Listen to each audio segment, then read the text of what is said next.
Hey folks, this is Dominick Roper here from Hunter's Edge Archery, and today I'm going to go over how to restring a bow with the new Mathews limb shift technology. This is here a Title G2, and I am going to be putting brand new strings and cables.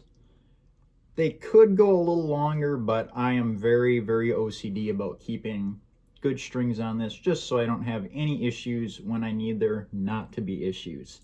So this is going to be a video going over how to change your strings and cables with this new axle system, because it is a little different from all the Mathews before it. So without further ado, let's get into it. All right, before we get going in this endeavor here, I want to talk about what strings I'm going to be putting on this bow, because it is something new for me for this year and super excited about it. I am now on the field staff for DAT's Custom Bowstrings. Dalton makes these strings handmade right here in Wisconsin to the highest of quality that I've ever seen in a string. It's obnoxious how well made these are and how well they're put together. We put a set on my dad's TRX 38 and it's held adjustment so incredibly well, and very little peep twist, just the normal amount when you're breaking in. That'll happen on any string, no matter what it is. So I'm really excited to put these on there. Had super good luck with them so far. Without further ado, let's get right into putting this thing together. So another brand new piece of hardware going into this bow is the Specialty PXS Peep. This is a system I've wanted to try for a little while. They came out a little while back and they just look super nice. So we are going to be also installing that, trying it, seeing how it works. Alrighty, so I got the bow loaded up in the press here. Normally I'd say this is where you'd want to take a bunch of adjustments to make sure you have everything the way you'd like it. I already did that a while back. Got all my brace height, my axle to axle, poundage, my peep height, all that set. The only thing I'm going to do is I'm going to measure I'm going to make sure my D-loop goes exactly in the same spot, because I really like where I have it right now. It just feels perfect. So if you have a bow that, you know, you're not really partial to keeping the same as far as, you know, setup goes, then this isn't as crucial. You'd still want to measure your brace height and your peep height. But, you know, if it wasn't feeling awesome to start with, then you don't really need to. But I want this bow to be exact same pretty much. So let's do it. First step is to remove the old strings and cables, obviously, because you can't put new ones on if you got old ones on there already. So I'm going to do that now. We'll go to a time lapse and you'll see me when we're done.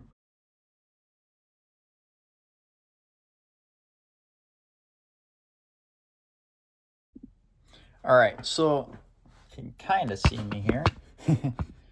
Just want to get the axle in frame here. I'm going to go over how to remove your axles with the limb shift. So, of course, to put the new yokes on, there's no way to do that without removing your cam. And of course, that in turn means removing your axle.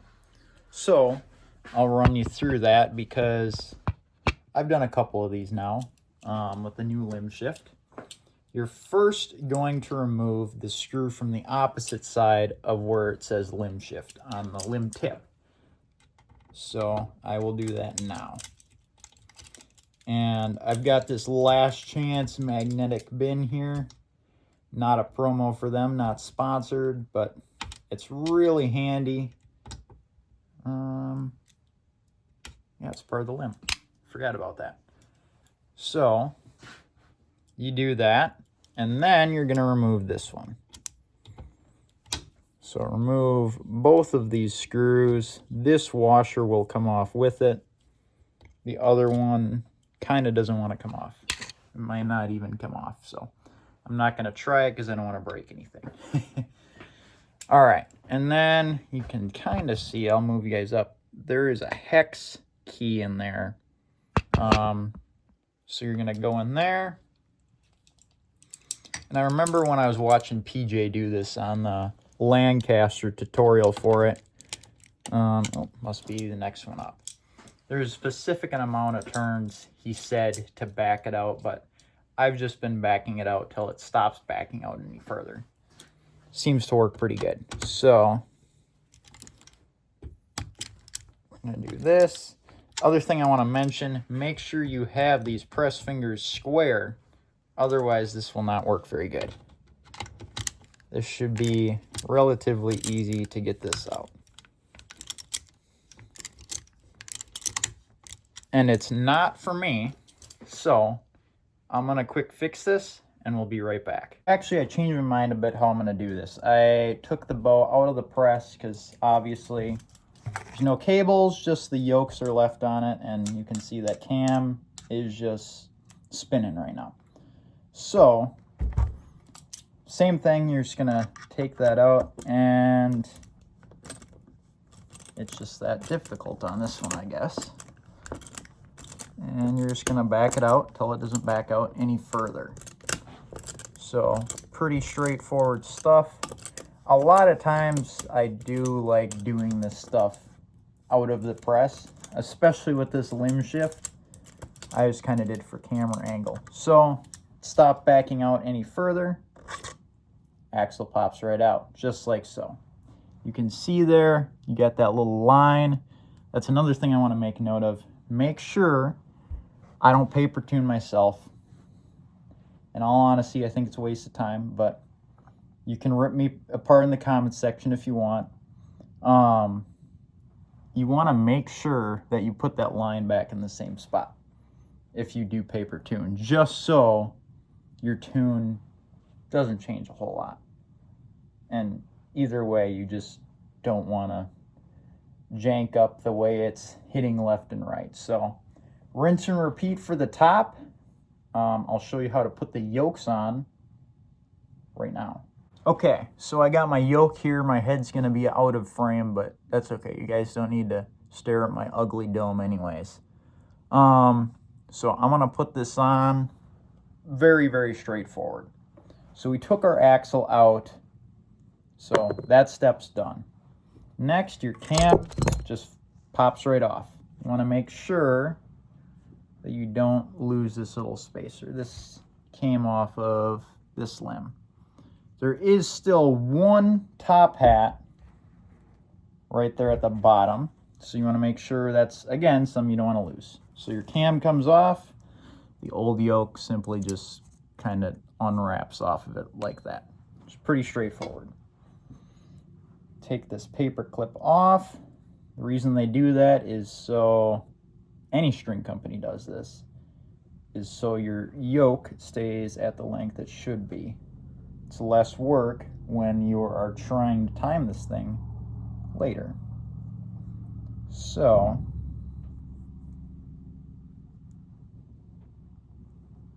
we're just going to wrap that around.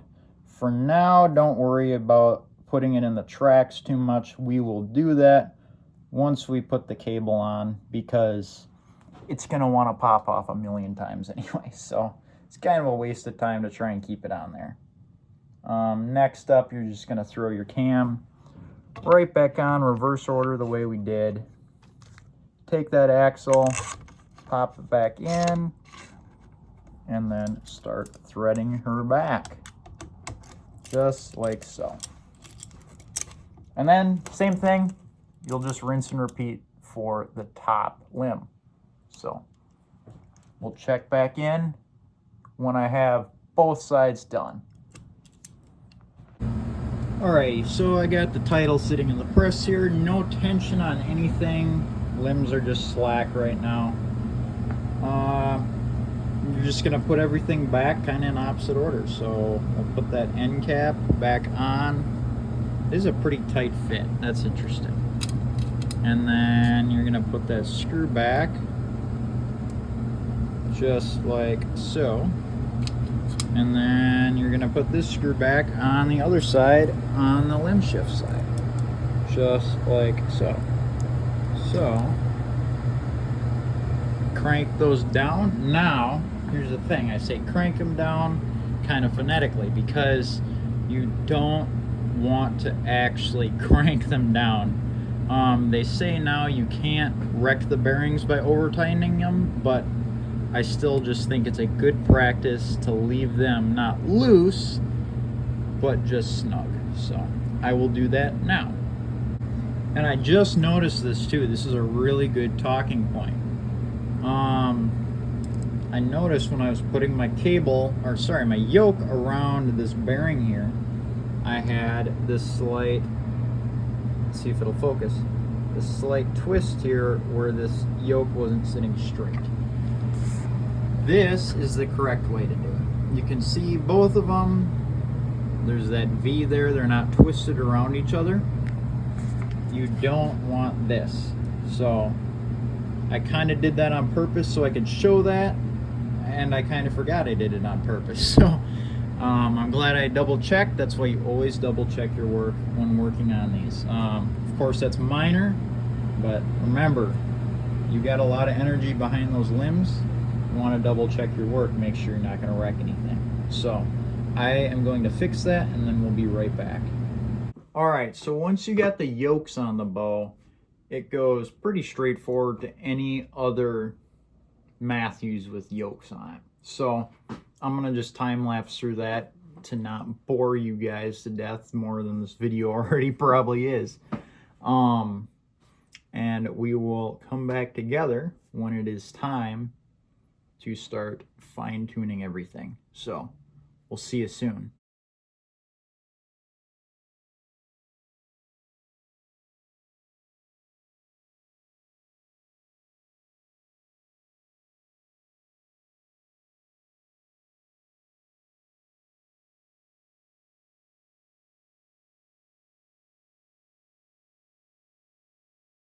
So next part, I got strings, cables, yokes all put on the bow.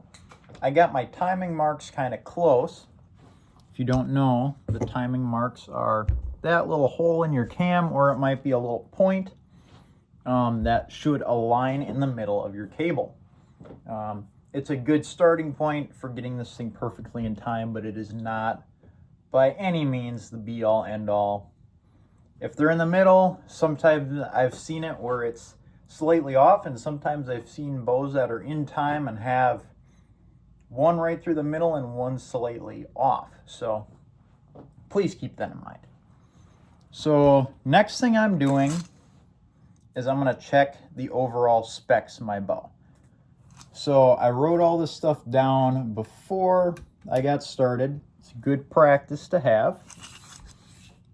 Okay, we are right at 38, just under, which I'm okay with because it'll probably stretch right to 38. That's exactly where I was at before. Good. And we have a brace height of 7. And I'm measuring that to the deepest part of my grip. It's right at 7. I'll check again. Absolutely. That is awesome. So once we get a D-loop and my peep and all that, I'm going to check my poundage. I'm going to check the draw length to make sure it matches. I'll show you guys how to do that. There's a special way I do it that I find is a little more consistent, but let's get into it. All right, so our next order of business is getting our knock sets set for our D-loop. So lately I have been running 3 kind of layers of knots on top, and those are just simple overhands that you finish off with a square, burn it down. So I've been running 3 on top and 5 on the bottom. Just feels good. My release sits right in the back of my knock. It's really good. I am shooting these Ultra Centrum Premier 27s right now, and they're absolutely killer. Ran them for indoor, and for me, 3D is kind of where indoor arrows go to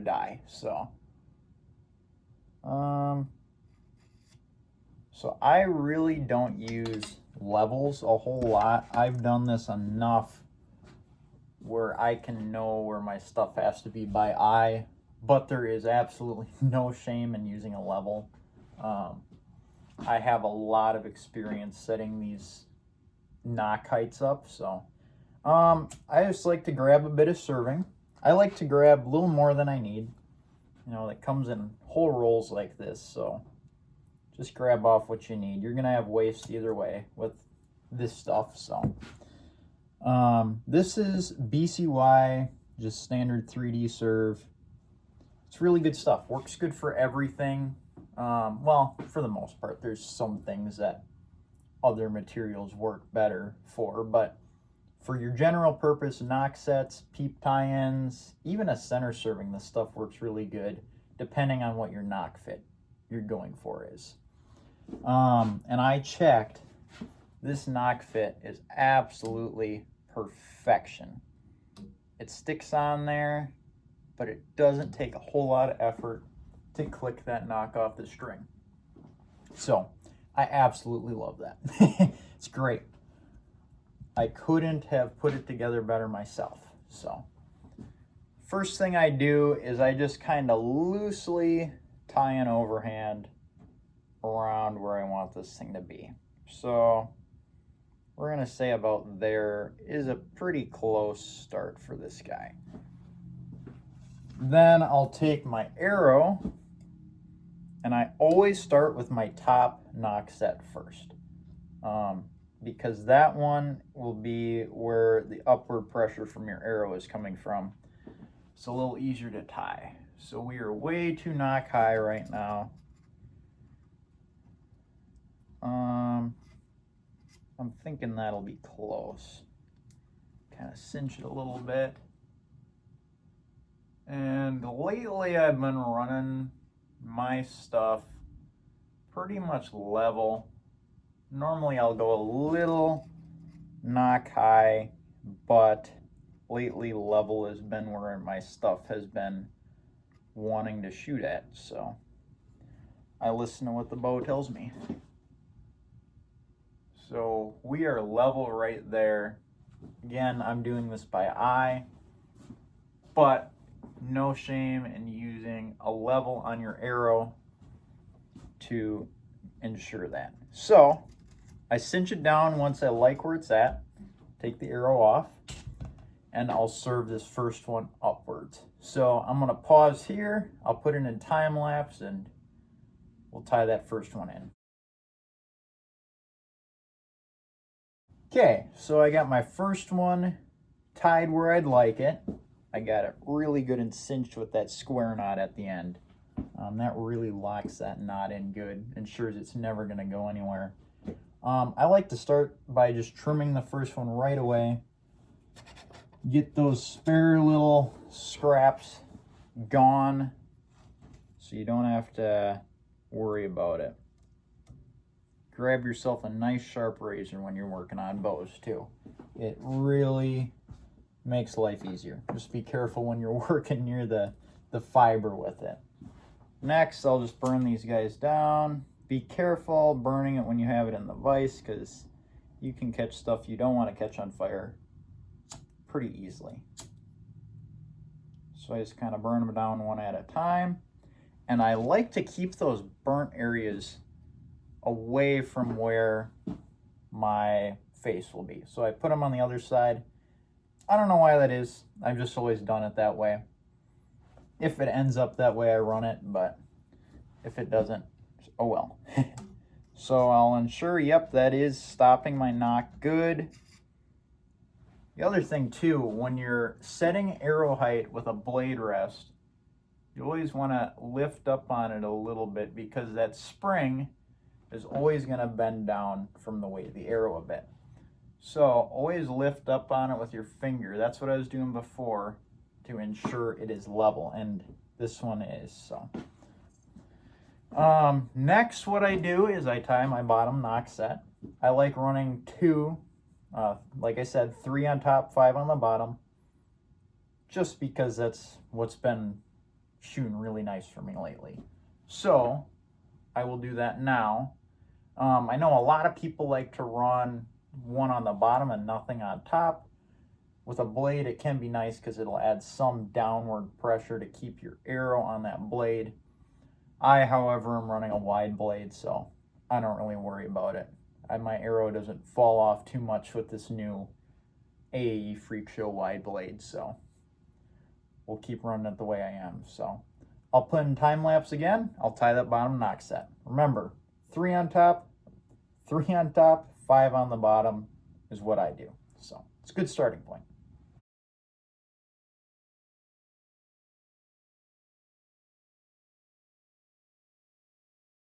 All right, I'll go ahead and burn this one down here.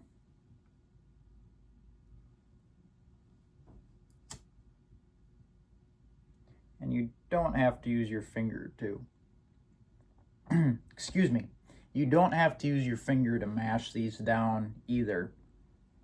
It's just, if you look at my hands, the tips of my index fingers have very callous skin from doing that. So, anyways, I'm going to bring you guys up close here and you can see how I set my knock fit. I run mine a little bit loose, pretty loose for most people's standards, just because normally when I tie in that D-loop down the amount I do, those will compress in just a tiny little bit, so it'll keep my knock fit good, and you know, it won't do anything goofy with the arrow. So I'll show you guys that now.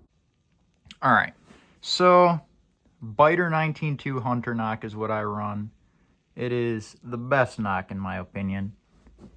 And as you can see, I have about 2 serving widths of play in there. Most people will go with 1. I like 2 just because it gives me a little better knock fit. So I'll show you guys how to tie a D-loop now. Okay, so you don't need a press to put on your D-loop. It's completely unnecessary. I just am more doing it for the video angle. And it can be nice to kind of hold your work. So for loop material, I use just the standard BCY stuff. This is just tried and true good stuff. It's pretty loose, so you're not going to have a whole lot of torque on your bowstring with this stuff. I'm not shooting a handheld right now, so it doesn't really matter, but it is still nice to have a looser flowing kind of D-loop material. So I'm going to show you guys my kind of hack for D-loops, because I feel like sometimes people really struggle with it to figure out what length you need. So first off, I start out by just really fraying out this end. I grab a pair of pliers and I'll crush the end of it just to get it nice and mushroomed out. I like to really, really, really open up this D-loop material, just because I don't want this stuff ripping through. It's pretty unlikely it'll happen even if you have a tiny little burnt end, but it could still happen in my mind. So I'll take my lighter once I have it mushroomed out about like that. I'm pretty happy with that. And I'll just burn it down. Now, I've heard you don't want to catch this stuff on fire. Heard it makes the end weaker, which makes sense because you're introducing carbon. So I just like to lick the flame to it a little bit. And then it's pretty good. Make sure it's nice and molten. And then I'll kind of smash it down against the side of my lighter. And you get a nice big old burnt end. That is never pulling through. I would be very surprised if this does. So I let that end cool off, or you can wrap it, cool it like this. That's what I do. Just don't burn your tongue doing it. Next up, I grab a 6-inch steel rule, just like this. And once I have this burnt end, I'll do this up here so you guys can see a little better. I typically, when I run a 3-5 knock set like this, after burning one end, I will cut this material at 4 3/4 inches. And that gets me about the standard length I want. I'll go a little heavy of that. So probably more like 4 7/8. And I like to cut it with this pliers because it kind of, nice. It kind of pre-frays that end a little bit. So it saves you some work.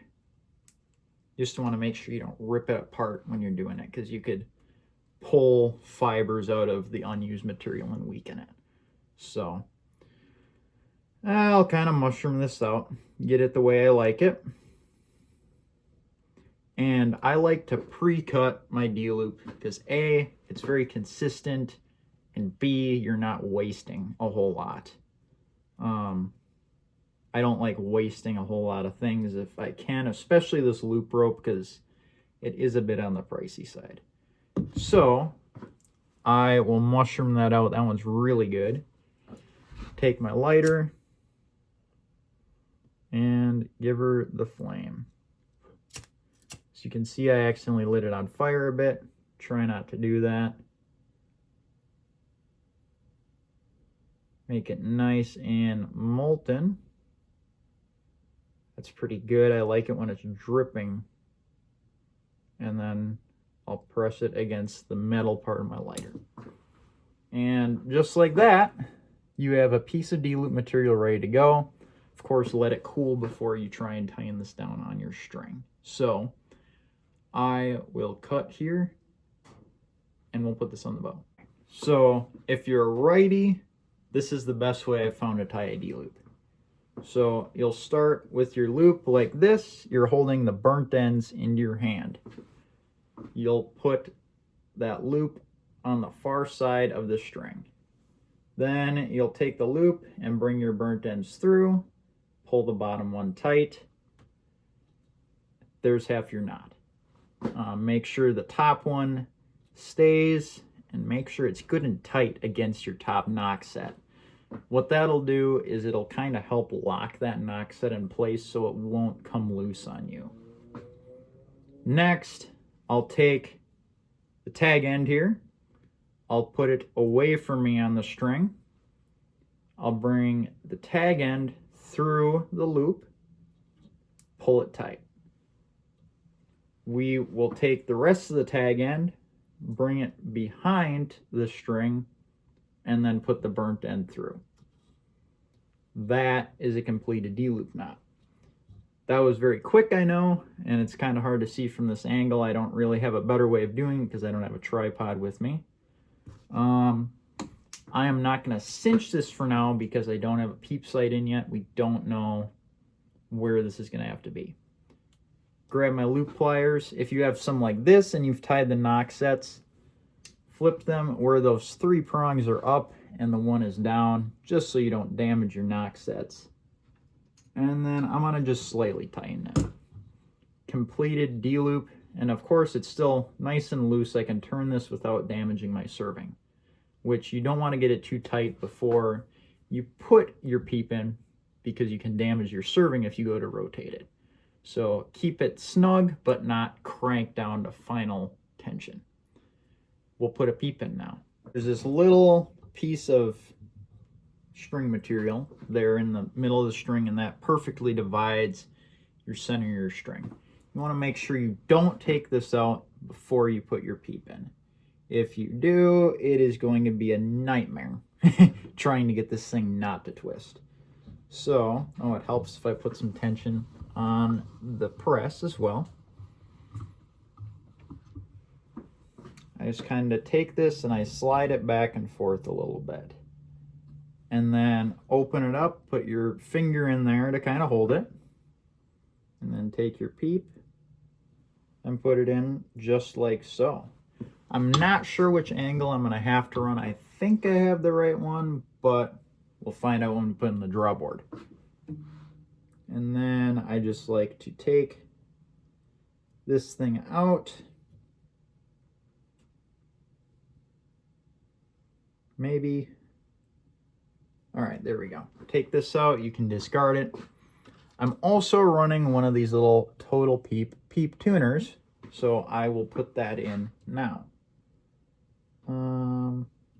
Easier, well, it's in the press, so take that up there, and there you go. The peep is in. You'll set it for the height you want. I, again, measured that before I took everything apart. So I'm going to move it to where it needs to be because I have that on my notes on my phone. We'll reconvene once I do that. So my peep is at 5 3/8 where I had it before. So now we're going to tie it in. I like to do a full tie-in. A lot of people, they'll just wrap around the peep itself, which is fine. I just feel really secure about having a full tie-in. So what I mean by full tie-in, you'll see in a minute. So the amount of material a lot of times I've heard can mess with people too. I just like to grab about a yard or so of this stuff. Maybe a little more than that even. And that gives me plenty to pull this tight at the end. You can use pliers to pull it tight too if you want to use less. But like I said, this serving is pretty cheap to get. So if you grab a little extra, it's not the end of the world. So next, I'm going to bring you guys in closer for this now I think about it. All right, so I got a little different angle. You guys will be able to see this a bit better. So first step to tying in a peep, take that first tag end and slide it into the little spot on the string. Next, I will wrap it around 10 times over the tag end. So 2, 3, 4, 5, 6, 7, 8, 9, and 10. And I pull that good and snug. Next, I'll move this tag end out of the way, and I will do 15 wraps. So 1, 2, I'm going to take a little tension off the press. It's a little easier to work with. 3, 4, 5, pull it tight. 6, 7, 8, 9, 10, pull it tight. 11, 12, 13, 14, and 15, pull it tight. Next, I will take this tag end and I will bring it back through that little space in the peep on the right side of it.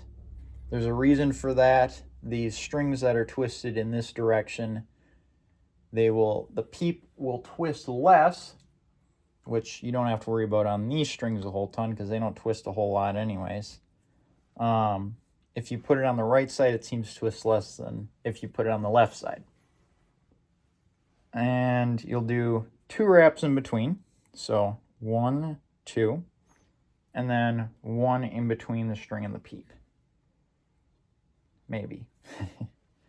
All right. And there's 3.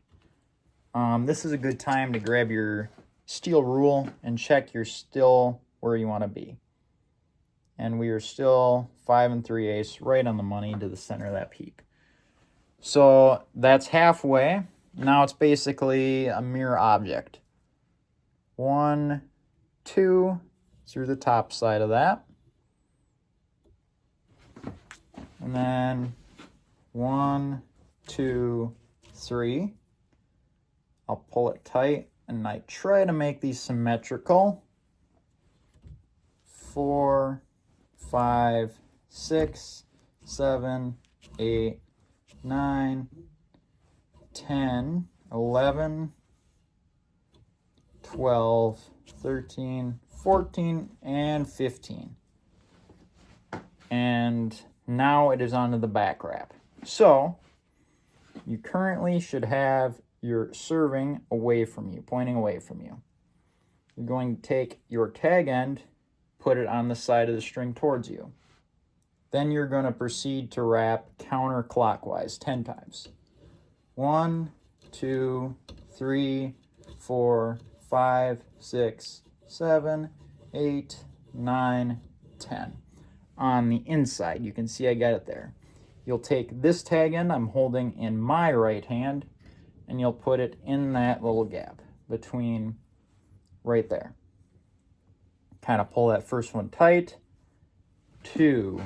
Okay. And then you start wrapping this end to continue the serving. 3, 4, 5, 6, 7, 8, 9, 10. Congratulations, that's how to do a peep tie-in. Take that, pull it good and tight, just like so. I like to grab this end with the pliers and just pull that tight as well. That on its own could stand as a good peep tie-in. There is one extra step we'll do after we get this peep aligned to ensure it'll never go anywhere. This will already make it never go anywhere as long as you have a good tight knot around it. So I just burn that excess off, kind of smush that down, and voila. We will move on to the next step. All right, so I got you guys at a bit of a different angle here now. The next step I like to do is kind of do a preliminary lineup on this peep. So actually my peep and my D-loop are pretty well lined up right now. So that's a good start. So I got in the press. I'm gonna just put a little tension on it here. I'm gonna grab this and I'm gonna put a half a twist in it. And that looks like it'll be a pretty good start. We'll go a half. I think that'll be a pretty good start for what we want to do. All right, and then I'll take this, put this back here.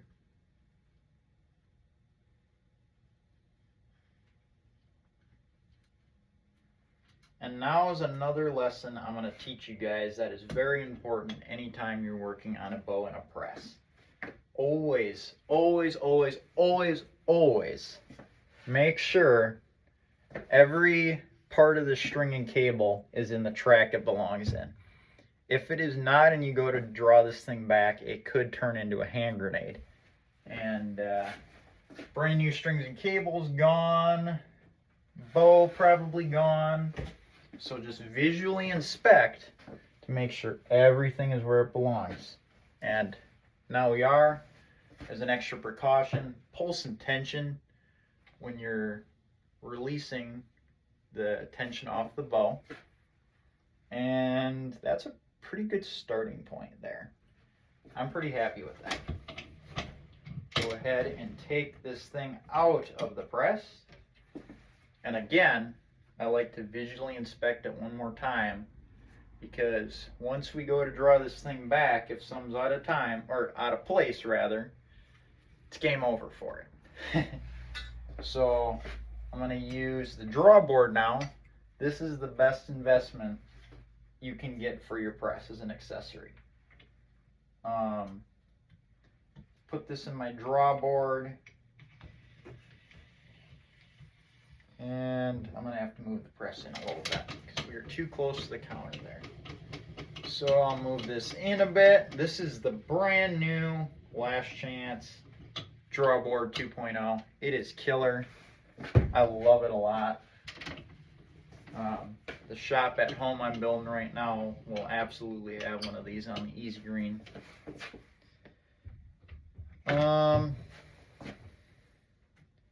Okay, there it'll fit. Lock that bad boy down. That's nice. All right. I am going to have to move this out a little bit. We are a little tight there. So I'm going to quick do that, and then we will check our peep rotation and our cam timing. All right, now I got the bow situated in the draw board as it should be. I'm running a pretty wide rest here. This freak show, it kind of sticks out from the riser a little ways. So we're going to start drawing this back. As I'm doing this, especially for the first time, I'm visually inspecting to make sure everything is tracking the way it should.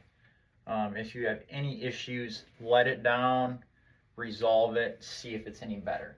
Because you don't want to make an irreversible mistake on this. So I'm drawing it back, very slowly.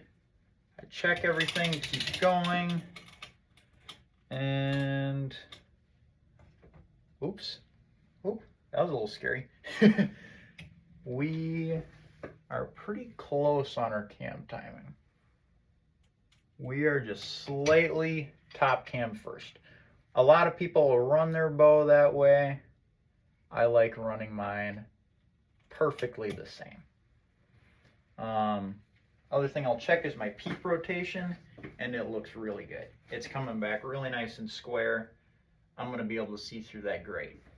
Other thing I check is my cam lean. My top looks good, and so does my bottom. I just want to make sure nothing's like way like this or way like this. You know, it's not good. Next thing I will check while I'm at full draw, I'll grab a tape measure quick. Here's one. Here's the one I used. And I'm going to check my draw length to ensure that stayed the same. And I measured that from right there in the grip. And that is identical. Beautiful. So our cam timing is very, very slightly top first.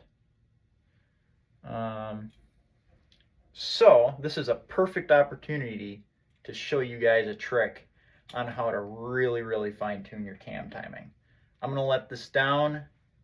We'll be right back. So we've come back from the draw board, which is still right here. So I don't know why I've said come back from, but we just were on the draw board and we saw top cam is hitting just slightly before. Not enough where even a half twist would fix the problem. So I'm going to show you guys a trick which I learned. There's already an actual solution for this out there. It's the Conquest timing kit. They're little metal lathe turned things. I'll put a picture on the screen so I don't have to charade it to you guys. But there's another way you can do it without spending any more money, and that is D-loop material. So I've pre-made these little spacers out of some scrap D-loop material. The different colors are different diameters. And you can put these in the cable that is hitting first to slow the cam down. So I'm going to do that now. The blue ones are kind of the big ones, so I'm going to start with 2 of them. And we'll kind of work from there. So I've relaxed tension off of the bow. I'm grabbing this cable. And since it is a 2-color, I can make sure it is in the exact center. So that's pretty cool. All right, we've got red on one side, black on the other. That's what we want. Like I said, I'm going to grab that little D-loop spacer thing I made, and we will put one in there, and I'll kind of put it there. And I'm going to grab one more, and I'm going to put it a little further down. I don't think it's going to hurt anything to have them right on top of each other since they are just BCY loop material, but better safe than sorry. So I've got those in there. I'm going to go ahead and check, make sure everything's in the tracks the way it should be. Nothing derailed, pulling tension though, so it should be okay, but still good to double check. Go ahead and relax tension off the press. Let's go back to the draw board, see what we got going. All right, got the bow situated in the draw board. Let's draw it back and see what happens. Again, I'm inspecting my tracks to make sure everything is tracking well while I'm drawing this back. I'm going very slow. And we're good there. We're coming around there. Okay, we're almost there. Whoa, that's always a little sketchy. And I'm going to start fine-tuning it with the press. We are just off there, and we are about the same amount off there. So we've touched, and we are still the slightest amount off. For now, I'm gonna leave it just to see what happens after we shoot it some. This is plenty close for anybody. And again, it's hitting slightly top first. I mean, that's probably a 64th of an inch, so I ain't worrying about that. Go ahead and let this down quick here. Make sure everything tracks back the way it should, letting it down. I'm gonna check my peep once more, just to make sure nothing changed there. Nothing should have changed there, but just in case something did. There we go. Oh, that came back a little quicker than I thought it would.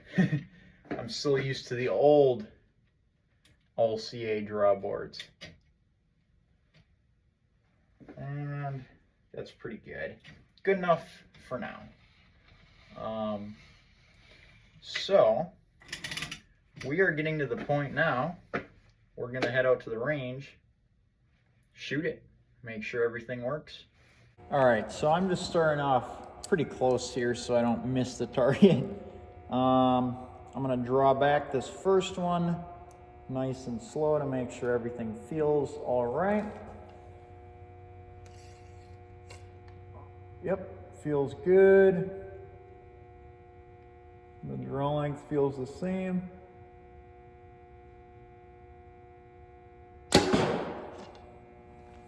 And we're pretty close on target. So I did my job right.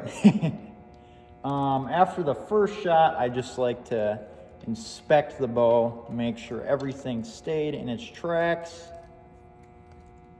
which it looks like everything is cool. Most of the time, everything stays good. We'll shoot another one. We are pretty close here at 15, so I want to move back to 20 in a bit and kind of rebuild my tape a little bit.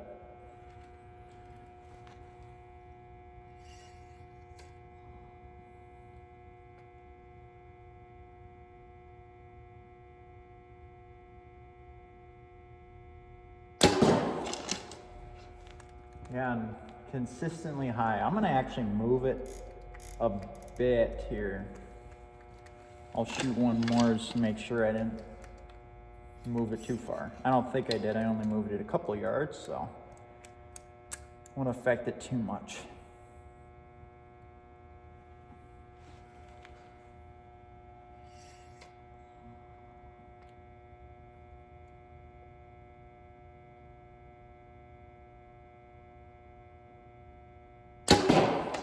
Yeah, and that one's right in the middle. So my left and right stayed pretty good. It's a little left actually.